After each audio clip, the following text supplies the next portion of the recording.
Fala galera do sétimo ano, professor Fernando para mais uma aula de história aqui.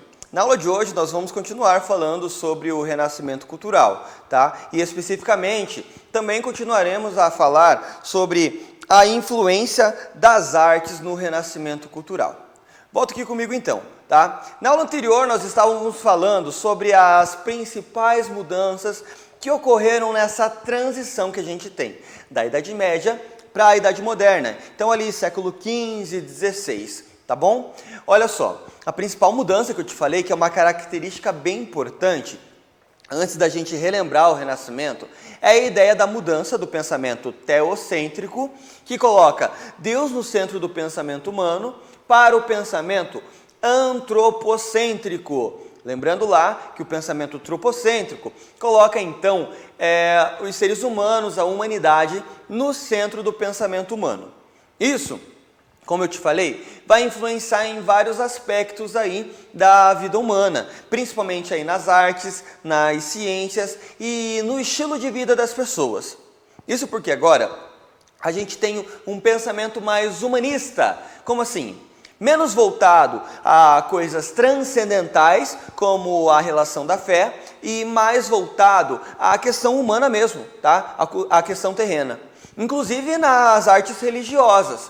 Nós vamos encontrar, por mais que sejam temas religiosos, nós vamos encontrar expressões totalmente humanas. Eu vou mostrar durante essa aula vários exemplos para você, tá? Eu falei que isso também, o Renascimento, ele é um resgate. Resgate é o que, professor? A cultura greco-romana, tá? Então a gente tem esse resgate a muitos aspectos, principalmente do helenismo, e essa adaptação aqui para esse período da história em que nós estamos vendo. Tranquilo? Bom, na aula anterior eu dei uma pincelada para você a respeito do Leonardo da Vinci. E eu falei que ele foi conhecido por conta de várias áreas do conhecimento que ele veio a se relacionar. Tá? Ele estudou anatomia, ele desenvolveu projetos arquitetônicos, ele fez várias invenções, mas não tem como fugir. Ele é muito conhecido por conta da Mona Lisa, tá? Você inclusive pode fazer uma pesquisa aí e tentar encontrar o porquê que ela é uma das obras de arte mais aclamadas de toda a história, ok? Tranquilo? Bom, eu vou te mostrar aqui uma característica do Renascimento bem aplicada em uma obra de arte. Então, olha aqui, ó. Eu vou colocar na sua tela a imagem do Giotto Bondone, que é o beijo de Judas, ok? Então, observa ali. Pela passagem bíblica, todos sabem que Judas acabou traindo Jesus. Mas vamos fazer uma análise de que maneira que isso está retratado aqui? Observa comigo ali. Todas as pessoas, elas têm feições realistas, se você for observar. Observe que essa mulher, ela parece estar feliz, ela parece estar alegre, ou ela parece estar brava? Ela está brava, tá? Olha aqui, ó, as representações humanas, elas buscam ao máximo a realidade. Então, por mais que a gente tenha uma expressão religiosa aqui, o humanismo, tá? Essas características humanas estão presentes nos temas religiosos também. Anotou aí, tranquilo? Então, ó, volta comigo aqui que eu vou te falar sobre as fases do Renascimento. Para você não perder nada, joga aí na sua tela fases do Renascimento. Olha, eu vou grifar aqui para você porque isso é bem importante. Então, olha aqui. O Renascimento, ele é dividido em fases ou períodos. O primeiro deles é chamado de Trecento, ou pré-renascimento, que vai de 1300 a 1400, ainda quando a gente está na Idade Média, mas é o primeiro momento aí do Renascimento. Ele é caracterizado pela transição entre os valores, ó, bem importante, entre os valores medievais e as ideias inovadoras humanistas. Seus principais representantes são Dante, Francesco, Giotto e Bondone nas artes plásticas. Tranquilo? Grifou aí igual o professor fez aqui? Então tá, continuamos. Olha, o período seguinte é chamado de Quattrocento. Vou anotar aqui para você, ó, o período seguinte chamado de Quattrocento. No século XV, momento em que o Renascimento atingiu o apogeu e a cidade de Florença despontou como um importante centro artístico e cultural, sob o apoio da família Médici. Olha só, são destaques desse período Sandro Botticelli, Filippo na arquitetura, Donatello e Fra Angelico. No final desse período pode ser destacado também, olha, uma figura importante, Leonardo da Vinci. Então, qual o período que está o Leonardo da Vinci? No período do Quattrocento. Tranquilo? Podemos seguir em frente? Vou te falar então agora sobre o seguinte. No século XVI, compreende o último século do auge do Renascimento na Península Itálica, que é o Cinquecento. Nesse período ocorreu uma revolta popular, então marca aí, nesse período ocorreu uma revolta popular sobre a liderança do frade Savonarola, que tirou o Médici do poder de Florença. Os artistas de destaque são Donato Bramante, Michelangelo, Tiziano e Rafael. Tranquilo até aí? Tá tudo anotadinho? Olha, então aqui a gente tem as fases do Renascimento. É bem importante você pegar, anotar aí no seu caderno, para você não perder nada e mandar bem lá na prova com o seu professor. Tranquilo? Então vamos seguir em frente aqui. Eu vou falar agora um pouquinho sobre o Renascimento nos estudos científicos, tá? Então, olha, essa visão de olhar mais para o humano deu abertura para que alguns pensadores passassem a questionar alguns dogmas. Professor, eu não sei o que é dogmas. Fica tranquilo, eu vou te explicar. Dogmas são leis, né, ou doutrinas ensinadas que acabam virando regra para a sociedade.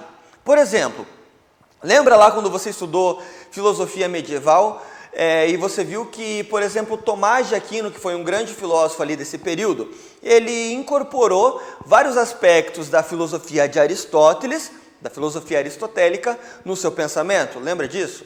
Isso vai influenciar grandemente o pensamento da igreja.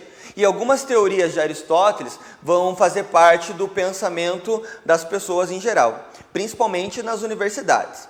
Um dos pensamentos, vou dar um exemplo, é de que a Terra é o centro do universo. Porém, como a ideia do humanismo e do antropocentrismo deu a ideia de questionar alguns dogmas, a gente vai ter uma mudança de mentalidade.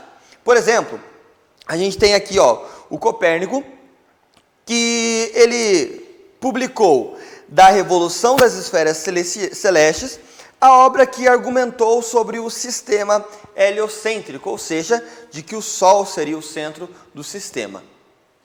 Tá tranquilo? Depois a gente vai ver que Galileu, ele também vai continuar com a ideia do heliocentrismo. Tranquilo? Nesse período também que a gente vai ter vários estudos científicos, se afastando um pouquinho daquilo que a igreja antes estava buscando. Eu vou grifar aqui alguns pontos bem importantes com você, tá? Então, acompanha comigo ali, renascimentos e estudos científicos. Os valores humanistas e a ideia de que o ser humano seria o centro do desenvolvimento do pensamento trouxeram uma exigência de empirismo durante o Renascimento. O que é o empirismo? A parte da ciência onde é necessário experimentar algo para poder constatar uma verdade, ok? Então você realiza experimentos. Sabe, por exemplo, lá quando você tem na aula de ciências que a professora leva alguma coisa para realizar um experimento, para você testar algo teórico? Então, isso é algo empírico. Tranquilo? Volta aqui para o texto comigo nesse primeiro parágrafo. Então, olha só. O que fez com que o conhecimento científico se desenvolvesse rapidamente. Assim o uso da razão como ferramenta de explicação do mundo se sobrepôs à interação da natureza por meio da fé. Nesse novo mundo, as explicações pautadas na crença, principalmente da Igreja Católica, consideradas até então como ponte para a verdade, passaram a ser questionadas. Olha só que importante agora. A razão, ou racionalismo, favoreceu um notável desenvolvimento científico na época. É nesse período, pessoal, que começam grandes estudos de astronomia, tá? Para tentar desvendar esses mistérios que até então não estavam convencendo alguns pensadores. Olha, nós vamos ter também um grande salto na questão da medicina. Lembra que eu falei que vários pensadores e várias pessoas se debruçam sobre a questão do corpo humano? Isso vai influenciar para que vários pensadores e médicos passem a tentar encontrar e a entender mais o nosso corpo humano. Até porque eu preciso te lembrar que lá na Idade Média, grave isso bem, lá na Idade Média, você abrir um corpo para estudá-lo era considerado profanação, tá? Por conta disso, o conhecimento dos organismos era muito desconhecido. No Renascimento, como a gente vai ter essa abertura, isso vai mudar um pouquinho. Então, vai fazer com que alguns pensadores, artistas, acabem se debruçando para o estudo da anatomia e do corpo humano, e isso vai ajudar muito na medicina. Tranquilo até aqui? Bom, eu vou falar um pouquinho mais sobre o pensamento humanista. Para isso eu vou colocar aí esse último parágrafo que nós temos. Então, olha aqui, o pensamento humanista também favoreceu o estudo do corpo humano, que eu estava te explicando. Os estudiosos começaram a fazer dissecações de cadáveres, apesar da proibição da Igreja Católica. O médico belga Andreas Vesalius se destacou nos estudos da anatomia do corpo humano. O conhecimento sobre a circulação do sangue no corpo humano permitiu ainda mais progressos, como a invenção do garrote para estancar hemorragias. Olha aqui, uma representação renascentista a respeito do corpo humano. Tranquilo? Podemos seguir em frente? Bom, olha só. História e tecnologia. Então vamos ver uma mudança que vai ter muito grande aqui. No ano de 1450, um homem chamado Johannes Gutenberg, ele vai criar a prensa, tá? A prensa é o seguinte, é uma máquina, porque antigamente, vou te lembrar de uma coisa bem importante aqui. Na Idade Média, para se produzir livros, existiam os copistas, né? Que eram como se fossem escribas, que eles acabavam escrevendo os livros manualmente. Gutenberg pensou de uma maneira mais rápida para se reproduzir esses livros. Então ele criou uma prensa, né? Olha aqui na imagem que eu vou colocar para você. A impressora criada por Gutenberg revolucionou a impressão e também facilitou a propagação de ideias. Então se escrevia um livro, tirava-se um molde, nessa prensa se fixava e se produzia vários livros. Ou seja, o tempo que antes demorava para escrever esses livros, agora existe uma máquina que faz isso. Isso vai possibilitar com que esses cientistas e esses pensadores acabem escrevendo os seus livros e eles acabem se propagando bem mais rápido do que se fosse, por exemplo, lá na Idade Média. Isso vai dar uma abertura para o conhecimento e para a aprendizagem, o que vai revolucionar aí esse período da história que nós estamos estudando. Tranquilo?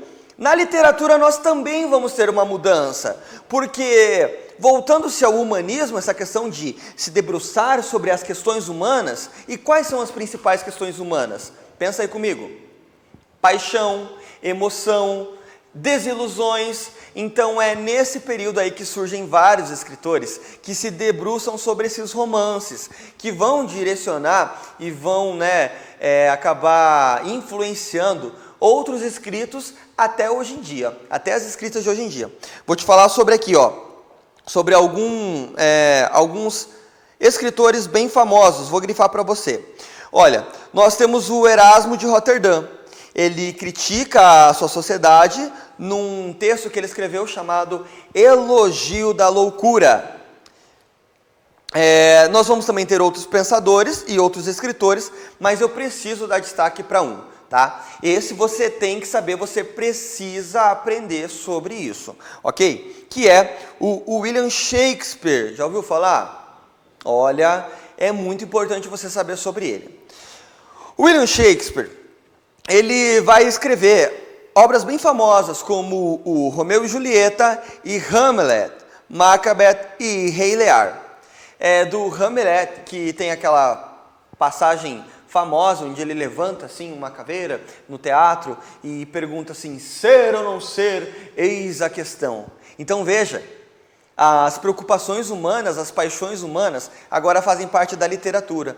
Fazendo parte da literatura, vai começar a fazer parte do cotidiano das pessoas. Os romances vão fazer parte, as paixões vão fazer parte da vida humana.